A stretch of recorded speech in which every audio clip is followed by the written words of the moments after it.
ہم کریں گے ہر مظلوم کی حمایت۔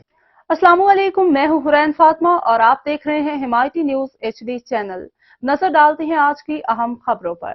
عمران خان سے اظہار یکجہتی اور حالیہ الیکشن میں دھاندلی کے خلاف پاکستان تحریک انصاف کے ورکرز کی جانب سے احتجاجی ریلی نکالی گئی، جس میں صوبائی اسمبلی پنجاب کے ممبران سمیت تحریک انصاف جہلم کے سابق اور موجودہ عہدیداران کے ہمراہ ورکرز نے بڑی تعداد میں شرکت کی۔